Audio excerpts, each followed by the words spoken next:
যখন চিকিৎসকরা জরুরি চিকিৎসা সেবা বন্ধ করে দিয়ে এই ধরনের আন্দোলন করেন তখন আসলে কোন কোন ক্ষেত্রে প্রভাব পড়ে? দেখেন, আপনাকে ধন্যবাদ জানা শুরু করি যে এখানে দুটো দিক আছে। ডাক্তারের সাইড, ডাক্তার মানেই সেবা, তিনি সেবা দিবেন, তার ধৈর্য সহ্য এবং সেবার যে আচরণ সবটাই তার থাকতে হবে। কিন্তু বাংলাদেশের আমি কিন্তু বলছি, যেমন আমার জিহ্বায় ঘা হয়েছে, 3টে বড় ডাক্তার বলছে আমার ক্যান্সার হয়েছে, আমি অর্ধেক মরে গেছি। আমাকে আমার মেয়ে নিয়ে গেছে ব্যাংকক, জাস্ট আমরা কাগজ পাঠিয়ে দিয়েছিলাম, আমার জিহ্বার টিপ দেখে নো ক্যান্সার, নো ক্যান্সার, ওষুধ দিয়েছে, আমি ঠিক আছি। এক, ওইখানে গিয়ে আমার পায়ে একটা প্রবলেম আছে, আমি অন্য ডাক্তারকে, অর্থোপেডিক্সের ডাক্তারকে পা দেখালাম, তিনি বিশ্বাস করেন চেয়ার সামনে বসে আমার পাটা তার কোলে তুলে নিয়ে হাত দিয়ে দিয়ে টিপে দেখলো। আপনি পারবেন না, বাংলাদেশে একটা ডাক্তার, বড় ডাক্তার, ডাক্তারের কাছে যাবেন, অ্যাসিস্ট্যান্ট লেখে, বড় ডাক্তার আপনার চোখের দিকে তাকায় না, মুখের দিকে তাকায় না, ওই যে অ্যাসিস্ট্যান্ট যা লিখে দিল তার উপরে ওষুধ দিতে থাকে, লিখতে থাকে। এটা হলো একটা দিক।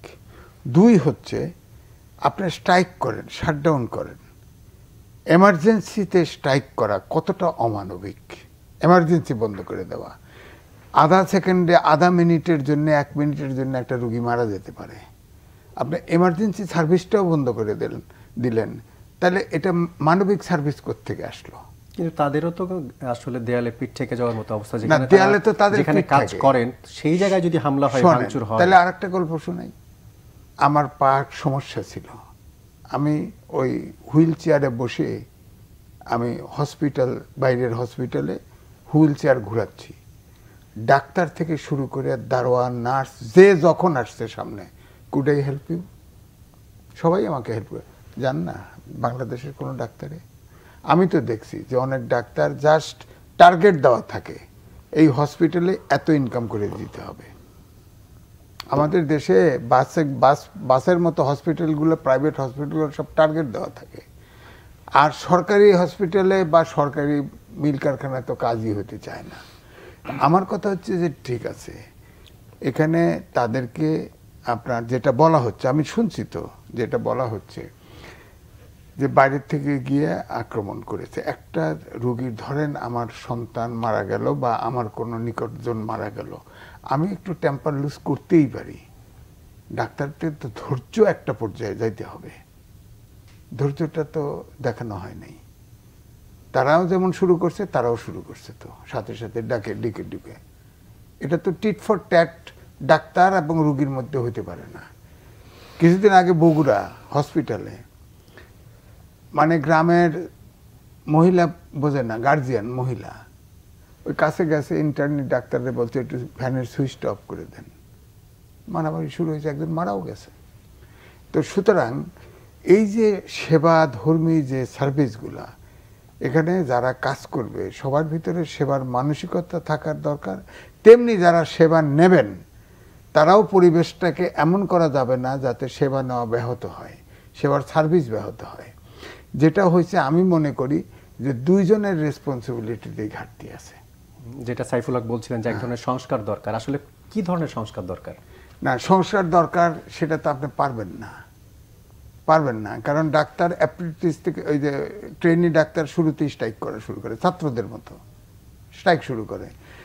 একটা ডাক্তার খালি বই পড়ায় ডাক্তার চিকিৎসা শিখাইলেও তো হবে না, তার মানবিক গুণাবলীও আসতে হবে। ডাক্তারের কাছে রুগী যাওয়ার সাথে সাথে যেন অর্ধেক সুস্থ হয় মানসিকভাবে, যে আমি একজন ডাক্তারের সামনে আসছি, আমার রোগ ভালো হয়ে যাবে, এই আস্থা থাকতে হবে। আপনি বলেন তো, বাংলাদেশের বড় বড় 3টে ডাক্তারের কাছে গেলাম, 3টে ডাক্তার একই কথা বলছে আমার ক্যান্সার হয়েছে, বলেন আপনি সেটা কি রিপোর্টের ভুল? রিপোর্ট 3টে ডাক্তার একই কথা বলছে, আমি কি বলবো, টেস্টও করছে। অথচ এই জন্য আমি বলছি যে আমাদের এখানে এখন ছাত্রের মতো যদি শিক্ষক আচরণ করে, ছাত্রের মতো যদি ডাক্তার আচরণ করে, তাহলে তো হবে না। আপনার পেশা, শ্রেণী, পেশা, এগুলো পার্থক্য থাকতে হবে। আবার সেবার সার্ভিসে যারা থাকবে, তাদের অবশ্যই অতিমাত্রায় রেসপন্সিবল হতে হবে। আমার বক্তব্যগুলো যখনই স্ট্রাইক করছে শাটডাউন, তখনই ভাবছি যে এমার্জেন্সিতে কয়টা মারা গেছে এই হিসেবটা পাওয়া যাবে কিনা। কারণ সব ঢাকা শহরে যত দুর্ঘটনা ঘটে সব কিন্তু ঢাকা মেডিকেলে এমার্জেন্সিতে নিয়ে যায় বেশি সংখ্যক, এবং এমার্জেন্সির দাঁড়ান সমানে আসতেছে ডাক্তারও শর্ট, একটা ডাক্তার এমার্জেন্সিতে আছে বা দুইটা ডাক্তার আছে, সার্ভিস এমনিতেই দিতে পারতেছে না। তারপরে যদি আবার স্ট্রাইক করে থাকে ওই এমার্জেন্সি, বিশেষ করে আমি এমার্জেন্সির কথা বলছি, তাদের অবস্থা কি?